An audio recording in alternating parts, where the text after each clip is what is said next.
Apa khabar semua? Dalam video ni saya akan cuba explain satu benda yang ramai orang selalu keliru, iaitu apakah perbezaan AI dengan Google. Ramai yang bertanya, AI ni sama je ke macam Google? Kalau dah ada Google, buat apa nak guna AI? Google pun ada AI juga. Habis tu, adakah Google ni AI?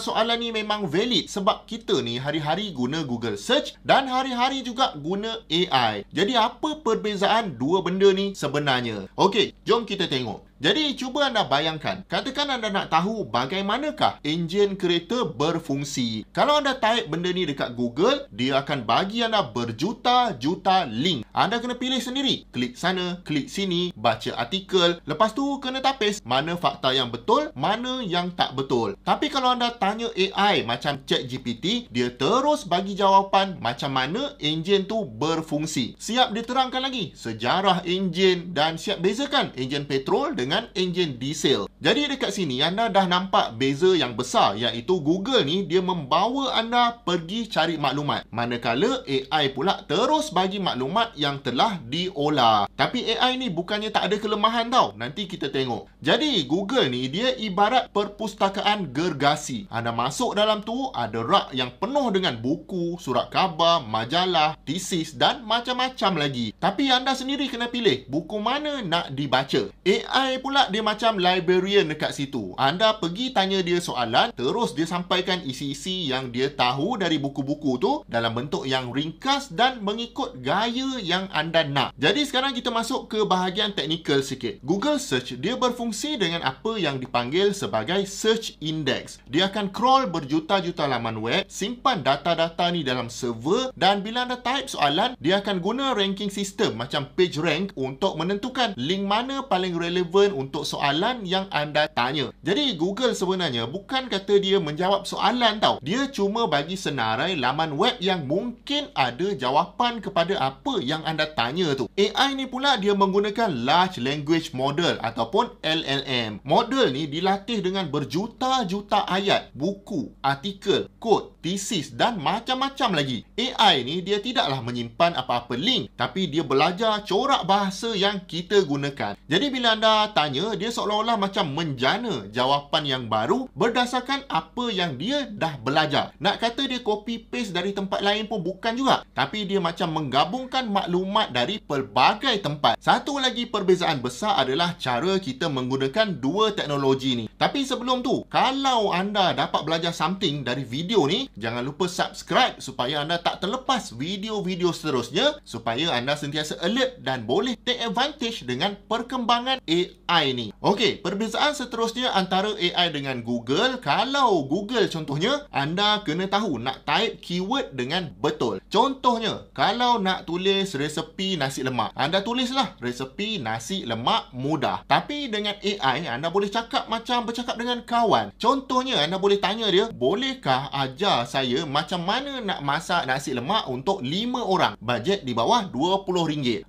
Maka AI ni boleh terus kira, bagi anggaran kos dan bagi resepi tu kepada anda. Nampak macam lagi best kan? Tapi of course, teknologi ni ada kelebihan dan ada kekurangan dia. AI ni sebenarnya kita tak boleh percaya sangat sebab dia boleh tersilap. Istilah yang betul adalah hallucinate. Maksudnya, dia ni mereka jawapan yang nampak macam betul tapi sebenarnya salah. Contohnya, kalau anda tanya fakta pelik yang tak banyak maklumat dekat internet, AI mungkin akan bagi jawapan yang mengarut sebab dia tak tahu sangat pasal benda ni sebab tak ada dalam training data dia. Google pula kurang risiko macam ni sebab dia bagi sumber asal. Kalau kita cek link tu, link yang sah, maka maklumat dalam tu lebih tepat. Jadi untuk fakta rasmi, fakta akademik, research papers atau berita yang terkini, Google Search masih lebih berguna daripada AI. Satu lagi perbezaan penting adalah Google Search memang sentiasa dikemaskini sebab dia akan crawl internet tu setiap saat. AI pula ada limit dia. Kalau model tu dilatih setakat 2023 contohnya, maklumat selepas tu dia tak tahu. Sekarang ni dia dah boleh akses internet secara live. Jadi kita boleh bantu dia untuk dapatkan maklumat terkini. Tapi benda tu masih tak ada dalam training data dia. Jadi AI memang power untuk general knowledge dan penerangan-penerangan, tapi kalau nak berita terkini, Google Search lebih reliable. Dari segi kegunaan pula, Google lebih sesuai kalau kita nak discover something. Maksudnya kalau anda nak cari sumber, nak cari artikel, nak cari laman web, maka Google lebih sesuai. Kalau nak beli barang pun, contohnya nak cari tiket murah, masih guna Google Search lagi. AI pula lebih sesuai bila kita nak generate something. Contohnya nak tulis surat rasmi, nak draft proposal, nak buat coding yang simple atau nak ringkaskan artikel yang panjang. Jadi Google masih tak boleh tolong kita tulis esei contohnya, tapi AI dah boleh. Kemudian ada juga isu dari segi kepercayaan maklumat tu sendiri. Bila kita guna Google, kita nampak sumber dia. Kita boleh pilih nak baca dari BBC ke, dari harian Metro ke, atau dari blog orang biasa. Kita boleh nilai sendiri. AI pula tak selalunya tunjuk sumber yang mana dia dapat maklumat tu. Jadi dia jawab tu macam yakin, macam betul je. Tapi kita tak tahu datang dari mana maklumat tu. Jadi ramai masih rasa lebih percaya kepada Google Search. Tapi AI ada satu kelebihan yang sangat besar, iaitu personalization. Anda boleh bercakap dengan AI dalam gaya anda sendiri. Nak minta ayat dia lebih santai ke, lebih teknikal ke, atau ikut format tertentu, memang boleh. Kita nak jawapan dia untuk budak 6 tahun pun boleh. Untuk bapak budak umur 36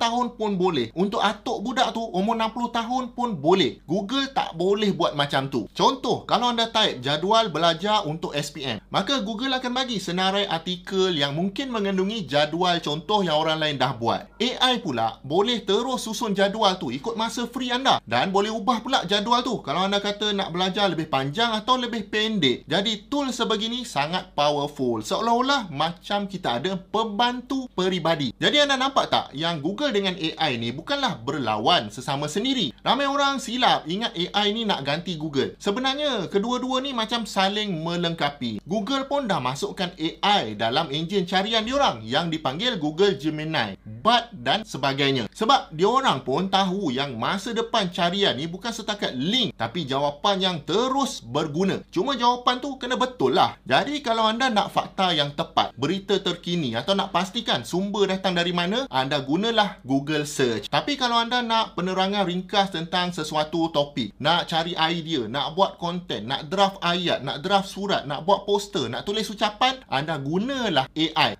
Jadi kalau anda nak belajar buat benda-benda ni guna AI untuk mudahkan tugasan anda, saya ada banyak training program untuk anda. Semuanya online, jadi anda boleh tonton di mana-mana saja pada bila-bila masa. Akses anda akan dapat sampai bila-bila untuk tonton video-video ni. Link saya letakkan dekat bawah. Sekarang saya nak tanya anda balik. Kalau anda nak cari apa-apa benda sekarang ni, anda akan guna AI ke atau guna Google Search? Atau kedua-duanya sekali? Cuba komen dekat bawah sebab saya memang nak tahu cara anda menggunakan kedua-dua teknologi ni.